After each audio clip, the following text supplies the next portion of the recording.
Pijan ili naduvan, šta je opasnije voziti? Pričamo o saobraćaju. Pijan. Daj objasni mi malo, zašto? Pa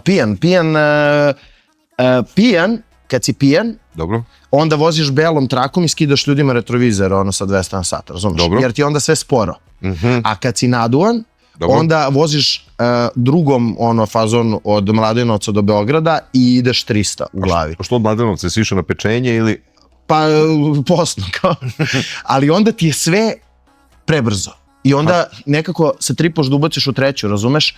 I voziš onda drugom onako i sve ti ide 300, a ti voziš 40, što je mnogo da kažeš sigurnije. Aha, mnogo je sigurnije nego kad si pijan. A kad si pijan sve ti je sporo i Superman si i onda praviš sranje.